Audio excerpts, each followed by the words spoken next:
매일 10분씩 하루에 2번 집요하게 의학 지식을 파헤치는 지식 탐정 김규리입니다.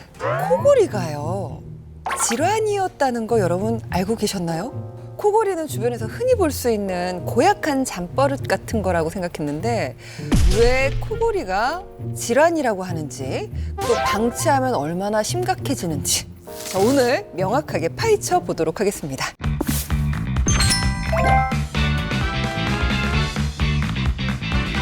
우리의 건강을 책임지는 히어로, 이비인후과 전문의 안영진 선생님 나오셨습니다. 안녕하세요. 안녕하세요.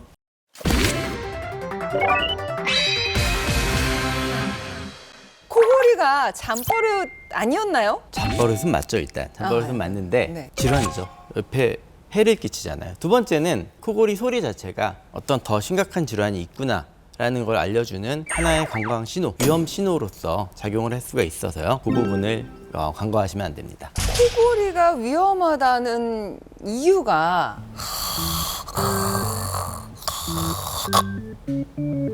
이것 때문에 그런 거 아닌가요? 이제 코골이가 있다고 전부 다 당연히 문제가 되는 건 아닌데, 자다가 숨을 멈춰가지고 본인이 숨을 안 쉬는 걸 느끼고 깬다든지, 그냥 단순히 코만 고는 게 아니라 숨을 안 쉬는 게 보인다든지, 잠을 자는데 하루에 10시간을 자도 계속 낮에 졸리고 또 졸리고 피로하다. 그러면 이제 수면무호흡증이라는 병이 동반돼 있을 가능성이 높습니다. 근데 코를 골다가 왜 숨을 멈추게 되는 거죠? 전 정말 이해가 안 가요.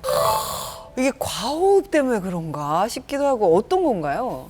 코를 곤다는 거는요, 네. 저희가 입을 벌리고 숨을 쉰다는 얘기거든요. 네. 입을 벌리고 숨을 쉬면 숨을 더 세게 들이쉴 수가 있어요. 그렇게 세게 숨을 들이쉬는데도 기도가 너무 좁아져서 더 안쪽이 막혀 있기 때문에, 막혀 있어서 숨이 안 들어가면 그게 이제 무호흡이 되는 거죠. 한 10초, 20초 이렇게 되면은 이제 위험한 수면 무호흡이 되는 겁니다. 기도가 막힌다고 하셨는데 왜 기도가 막히는 거죠? 그다음에 잠이 들면 몸이 이제 축 늘어지게 돼요. 근육의 긴장도라는 게 떨어지면서 우리 숨길, 기도가 더 좁아지게 되고요. 코가 좁아져 있는 질환이 있다든지, 네. 아니면 편도가 크다든지, 아니면 이제 우리가 체중이 증가하면서 당연히 살이 겉으로만 찌는 게 아니라 안으로도 찌니까 기도가 좁아지고, 제가 연세가 드시면서, 나이가 들면서 생기는 기도의 탄력 변화 같은 그런 것들이 다 합쳐지면 코골이가 생기고 폐색성 수면 무호흡이 생기는 기도 폐색이 생기게 되는 겁니다. 아무리 잠깐이라지만 자다가 무호흡이 오면 건강에는 안 좋은 거 아닌가요? 충격적인 발표들이 많았는데, 충격적이에요? 너무 2005년에 무섭다. 세계에서 제일 유명한 학술지에 발표를 했는데, 폐색성 수면 무호흡만 있는 환자와